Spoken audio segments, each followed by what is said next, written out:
Ngayong araw nga pala mga kaprobinsyano, habang tayo bumibiyahe, eto at may napansin na naman ako sa gilid-gilid na isa na namang masarap na pang-ulam. At di pong masarap ding ipang pulutan. Natuwa nga ako na medyo mura lang pala yung mga nakadress na manok na may kasama ng guya. Saktong-sakto at meron din nagre-request na magluto tayo ng ganito. Kaya eto, napabili ko ng isang supot at umuwi na rin ako agad. Dahil nagutom ako sa aking biyahe. Eto at samahan nyo ako, ngayon pa lang kasi ako mag-aalmusal mga kaprobinsyano. Bale, ang almusal ko nga pala dyan pandesal, kape, itlog at bologna.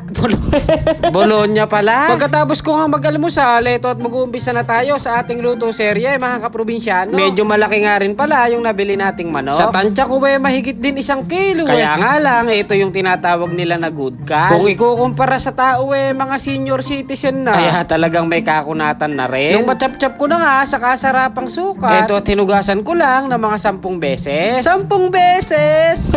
Siyempre, para malinis na malinis. Pagkatapos nga nating mahugasan, eto at kukuha naman tayo ng ating pangmalakasang tanglad. Na alam nyo namang mabisang pangalis ng lansa. Bali, ilalaga nga pala muna natin ito mga kaprobinsyano sa tanglad at luya. At diretso palalambutan na rin natin dito sa ating pressure cooker. Dahil nabanggit ko nga kanina na ito senior citizen na, baka maubos yung naitatabi natin na kahoy. Alam nyo naman, napakahirap magpatuyo ngayon dahil madalas ang pag-ulan. Nung minsan ngang nagsibak ako ng kahoy, iniwan ko lang sandali at ako'y may pinuntahan. Pagbalik ko nabasa naman na sa ulan. Bali, dito nga pala tayo nagsalang sa sili. Hintayin lang nating pumito sa tayo bumilang ng 45 minutos para saktuhan lang ang lambot. Pero kung gusto nyo naman nalalalagang laman sa buto, mahigit sa 1 oras. Habang naghihintay nga tayo sa ating pinalalambutan, magagayak naman tayo ng mga gagamitin nating ricados. Dahil ang recipe nga pala natin ngayong araw, yung nire-request ng mga bago nating followers. Walang iba kung hindi manok na inadobo sa gata. Pagkalipas nga ng 45 minutos, ito na ang kinalabasan at tamang-tama lang ang pagkalambot. Pagkatapos nga nating mapalambutan itong karne ng manok, nagparingas na rin ako agad dito sa ating mahiwagang kalan. At diretso salang na rin ang ating antik na kawali. Napakasimple lang naman ang gagawin nating proseso dito. Magigisa lang tayo dyan ng luya, sibuyas at bawang. Pag napalabas na natin mabahong aroma, ilagay na natin itong ating pinalambutan na karne ng manok. Isasangkutsa lang naman natin yan ng mainam-inam. Habang sinasangkutsa ko nga mga kaprobinsyano, nagugutom ako sa amoy. Tapos timplahan na natin ang toyo, pamintang durog, dahon ng laurel, suka, at magic seasoning. Nilagay ko na nga rin pala itong 4 na pirasong itlog. Saka pinahabulan ko pa ng oyster sauce. At nung kumulo na ng maganda, saka ko na hinalo mga kaprobinsyano. Talagang sa amoy pa lang ng ganitong ulam, magugutom ka na. Tapos pinatuyo ko lang mga kaprobinsyano, tipong nagmamantika na. At kapag ganyan na ang datingan, saka pa lang natin lagyan ng gata. Yung gata na nilagay ko nga pala dyan, yung instant lang. At wala kasi tayong nabiling fresh. At ito nga palang asukal na magbabalanse ng lasa. Optional lang naman yan kung sakaling gusto nyo. Tapos halo-haluin lang natin yan. Hintayin lang nating medyo matuyot at magmantika. Dahil ang gusto ko talaga sa adobo sa gata, mga kaprobinsyano, tipong tuyot na medyo nagtututok. Tipong ganyan ang pagkadali. At ngayon, titikman muna natin.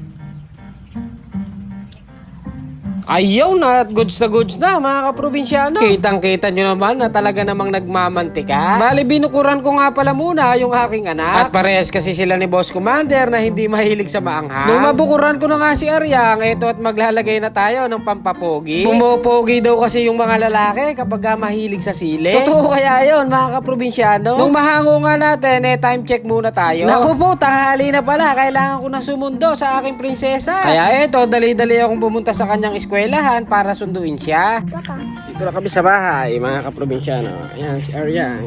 Gugutom ka na, baby? Kakain na ako. Gugutom na yung aking prinsesa. Yun no, sa plating naman. Parang pwede nang idayo sa kabilang barangay. Kaya tara po, samahan nyo na po kami kumain mga kaprobinsyano. Hindi na nga nakapagpigil yung aking prinsesa at siya na ang unang sumabak. Abay, napapaghalata mong nag-aaral lang mabuti at pag uwi gutom na gutom Siyempre, babanatan na rin natin yan.